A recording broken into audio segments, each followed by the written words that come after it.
requisitos de eficacia, para que lo puedan ubicar dentro de la estructura del análisis de la eficacia negocial. Dijimos que primero miramos los presupuestos, la presencia de los mismos nos determinan que el contrato exista. Una vez que sabemos que están los dos presupuestos y que el contrato existe, vemos los requisitos de validez, ¿sí? O elementos esenciales de los contratos.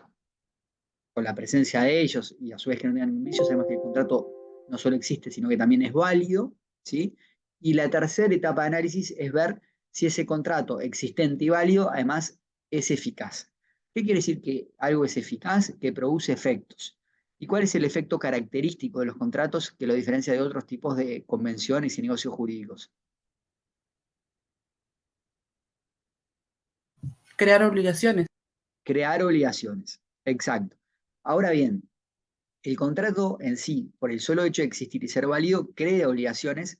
Cuando hablamos de eficacia, quizás en una vuelta de tuerca tenemos que hablar que no se trata en sí de la creación de obligaciones, sino que esas obligaciones resulten exigibles. ¿Sí? Entonces, vamos a ver por qué puede ser que un contrato existente y válido, a pesar de ello, aún sus obligaciones no sean exigibles.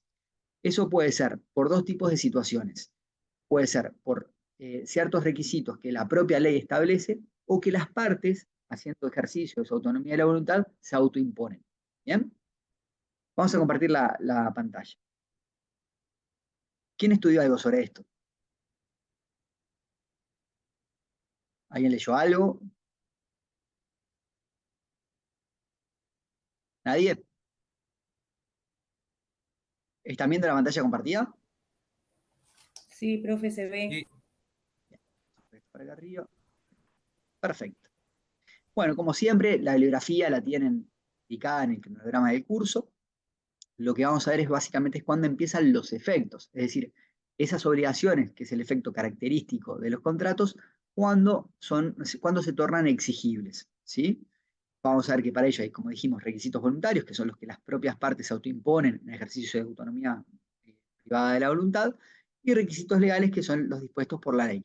Y vamos a hablar también de por disposición. ¿Bien? Dijimos entonces que el efecto característico de los contratos dentro del género de convenciones es que producen determinado efecto jurídico, que es generar obligaciones. ¿Sí? La diferencia con los requisitos de validez de los contratos es que mediante la validez lo que analizamos es si el contrato reúne ciertas características impuestas legalmente. ¿Sí? Acá hay una primera diferencia, que al hablar de validez solamente es por imposición legal, no voluntaria, que determina que el contrato tenga o no tenga una patología determinada. En cambio, al hablar de eficacia, estamos analizando no el contrato en sí mismo considerado, si tiene alguna patología o no, sino la capacidad que tiene ese contrato de producir efectos. ¿Sí?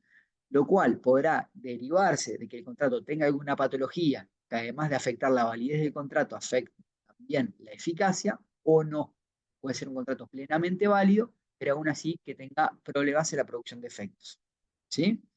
Un ejemplo típico es los contratos absolutamente nulos no producen obligaciones, no producen efectos, ¿sí?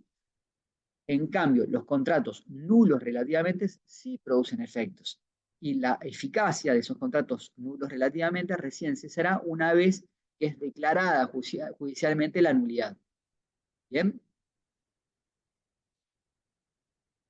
Bueno, vamos a ver ahora el listado de requisitos de eficacia. Primero, entonces, como mencionamos, que el contrato no sea absolutamente nulo.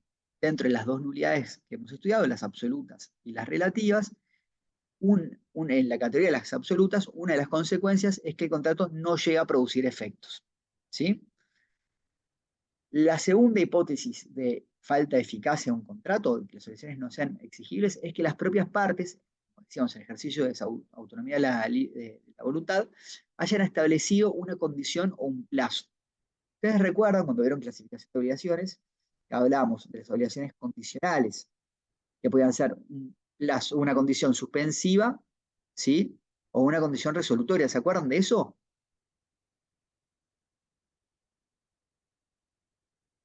¿Qué recuerdan sobre la Sí, condición? profe. A ver, ¿cuándo era una condición suspensiva? Adelante, Clau. Había Cabrera, que perdón. esperar, no, no pasa nada. Había que esperar a un determinado tiempo para que en realidad ese contrato se resolviera o se cumpliera con lo que se debía de cumplir, se entregara lo que se debiera de entregar. La resolutoria en el momento quedaba, en el momento que sucediese algo quedaba resuelta. Creo que era así. ¿Y qué diferencia tiene la condición con el plazo?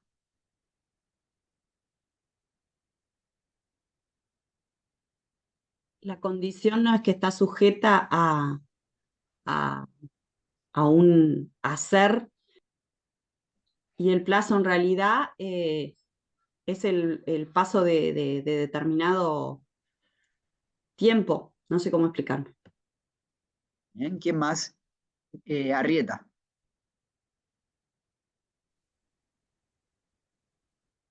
Arrieta, ¿Ahí adelante. se escucha? ¿Sí, se Sí, ahora escucha? sí. Ah, perdón, que tengo algunos problemas. Más o menos como dijo Analía, el plazo es el paso del tiempo, mientras que la condición no depende de nosotros, depende de otros terceros o de algo que es independiente a nosotros. Cabrera, tenés la mano levantada, no sé si era lo que ya dijiste o algo más. No, estoy de acuerdo con Arrieta, iba a decir algo similar. Bien, lo primero que tienen que tener claro es que tanto como condición como plazo son elementos externos, nunca pueden ser elementos estructurales. ¿Sí? Entonces, muchas veces ustedes van a ver en la práctica que se establece que la eficacia de las obligaciones de un contrato determinado está condicionado a que una de las partes cumpla sus obligaciones. Eso, en puridad, no es una condición, porque el cumplimiento es un elemento estructural del contrato. ¿Sí? Siempre necesariamente la condición es un elemento externo a las partes, ¿bien? Y allí lo que define que sea condición o que sea plazo es la posibilidad de acaecimiento. Si nosotros establecemos como elemento externo al cual queda sujeto la eficacia de las obligaciones algo que podrá pasar o no pasar, es condición. En cambio, si es algo que necesariamente va a pasar, es plazo. ¿Sí? Y en esto no importa que eso que necesariamente va a pasar, sepamos cuándo va a ocurrir o desconozcamos eso. Por ejemplo, si yo digo que yo te entregue parte 10 pesos el día que tú fallezcas, ¿sí? Que vamos a fallecer es algo inevitable, ¿sí? Simplemente no sabemos cuándo va a ocurrir. Ahí necesariamente es un plazo entonces y no una condición, porque es algo que sabemos que necesariamente va a pasar, nada más que dentro de las categorías de plazo estamos en lo que se denomina plazo incierto, porque no sabemos exactamente la extensión de ese plazo. ¿Se entiende? En cambio, cuando es algo que podrá ocurrir o no, por ejemplo, establecemos que yo te pagaré 10 pesos si mañana llueve, bueno, no sabemos si mañana va a llover o no. ¿Sí? Solamente en caso que la condición se verifique es que se hace exigible la obligación. Entonces, primer punto, poder diferenciar que cuando estamos frente a una condición y cuando estamos frente a un plazo. ¿Eso lo entienden? Sí, profesor. ¿Alguna duda sobre eso? No, no, ahora yo estuve leyendo en el de Cafaro y Carnelli y la verdad que estaba bastante, no lo podía entender. Ahora está un poco más claro. Bien. Antes de seguir, me interesa que todo el mundo lo tenga claro. ¿Alguno tenga una duda? ¿Quiere que revisemos esto? Bien. Entonces, una vez que tenemos claro qué es condición y qué es plazo, tenemos que ver las dos categorías que hay de condición y de plazo. Puede ser suspensivo o resolutorio, tanto la condición como el plazo. Cuando una condición o el plazo es suspensivo, cuando las obligaciones que nacen de ese contrato no son exigibles hasta que esa condición o plazo se verifique. ¿Quién me puede dar un ejemplo de una condición suspensiva?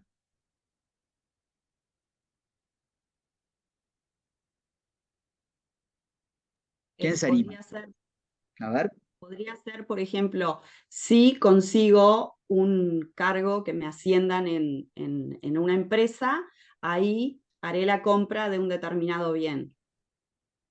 Bien, Bendancourt. Puede ser la mayoría de edad. Bien, vamos por partes. Primero, al primer ejemplo me ponían, no es que haré la compra de un determinado bien. La compra, el otorgamiento del contrato de compraventa ya se otorgó. El contrato existe y es válido. ¿Sí? Lo que queda sujeto a condición suspensiva es el cumplimiento de una de las obligaciones de ese contrato de compraventa. Por ejemplo, te pagaré el precio por ese contrato o me entregarás la posesión del bien que estoy adquiriendo. ¿Sí? Pero la compraventa ya se hizo. ¿Sí? ¿Se entiende? No es que la existencia o el nacimiento del contrato queda condicionado a la condición, sino que el cumplimiento de las obligaciones que emergen de ese contrato. ¿Bien? La compañía decía la mayoría de edad. Perfecto, la mayoría de edad puede ser una condición, pero no te olvides que como necesariamente toda persona llegaría a la mayoría de edad, ahí lo deberíamos ver más como plazo. Salvo uno diga, bueno, como yo no sé si este niño menor de edad va a efectivamente lograr llegar a mayoría de edad o va a fallecer antes, ahí establecemos como condición que si fulanito llega a la mayoría de edad, ahí se hace exigible la obligación. ¿Sí?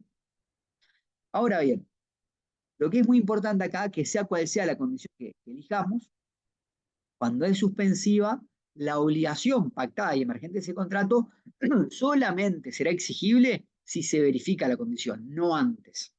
¿Sí? Entonces, por ejemplo, si nosotros pactamos como condición que no sé, que llueva el 31 de junio, ¿sí?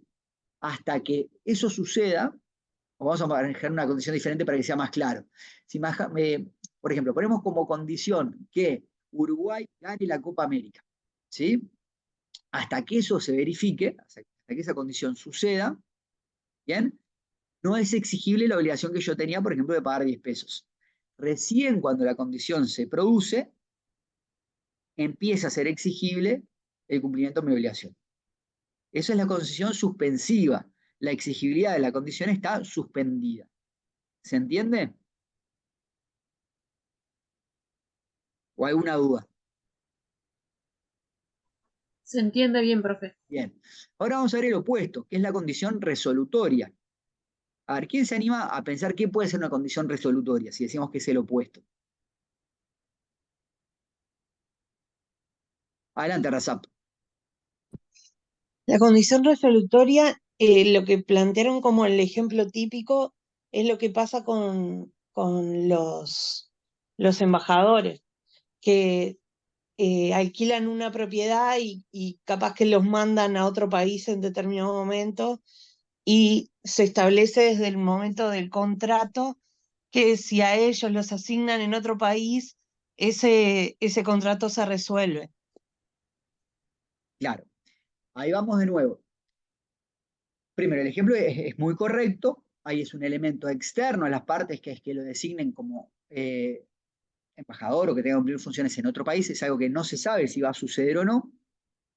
Hasta que se verifique esa condición resolutoria, es exigible la obligación, por ejemplo, el pago del arriendo del inmueble que alquilaron, ¿sí? Pero si se verifica la condición, cesa de ser exigible, ¿sí? Ahí lo que sucede justamente es una condición resolutoria es que se resuelve la exigibilidad. ¿Bien? El contrato existió, fue válido, produjo efectos, pero los efectos del contrato cesan si se produce la condición resolutoria. En cambio, la condición suspensiva, los efectos del contrato nacen, se tornan exigibles si se cumple la condición. En la suspensiva nacen a partir del cumplimiento de la condición, en la resolutoria se extinguen si se produce la condición. ¿Se entiende? En el plazo resolutorio sucede lo mismo, ¿sí? Marcamos un plazo, pero decimos que cumplido ese plazo, se resuelve el contrato. Dejan de producir efectos, dejan de ser exigibles los efectos de ese contrato. ¿Sí? Por ejemplo, si marcamos como plazo el periodo mediante el cual, no sé, fulanito esté cursando la carrera de abogacía. Ahí estamos marcando un plazo, pero culminado ese plazo, deja de ser exigible, por ejemplo, mi obligación de arrendarle el inmueble donde se va a alojar fulanito para estudiar esa carrera. ¿Sí? ¿Se entiende la diferencia también de plazo suspensivo y plazo resolutorio?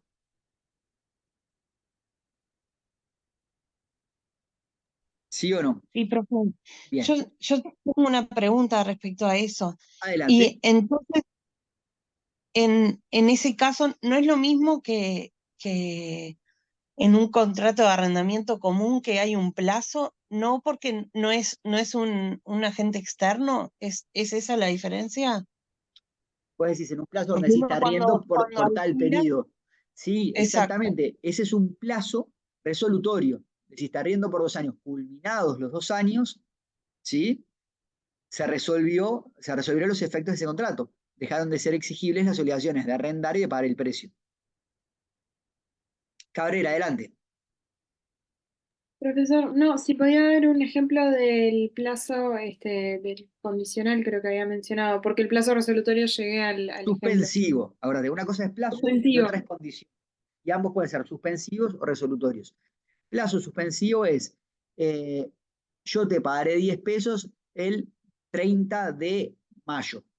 De acá hasta el 30 de mayo hay un plazo suspensivo, ¿sí? Recién cuando se cumple ese plazo pasa a ser exigible mi obligación, es decir, a partir del 30 de mayo.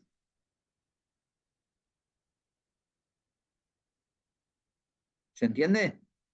Perfecto, gracias. Bien, ahora, tanto condición como plazo son lo que se denomina elementos accidentales de los contratos. ¿Cuándo un elemento es accidental? Cuando puede existir o no existir y sin embargo el contrato de por sí existe y es válido, ¿sí? Es decir, perfectamente un contrato puede no haber establecido ninguna condición o ningún plazo, ¿sí? Y en ese caso el contrato será existente, será válido y producirá sus efectos. ¿Bien? Si no incluye ninguna condición, bueno, automáticamente las obligaciones son exigibles. Si no incluye ningún plazo, bueno, ahí vamos. Cuando ustedes estudiaron obligaciones a plazo, vieron los criterios legales para establecer cuándo es exigible una obligación en ausencia de estipulación por las partes, ¿sí? Y ahí vieron que la regla es a los 10 días del otorgamiento de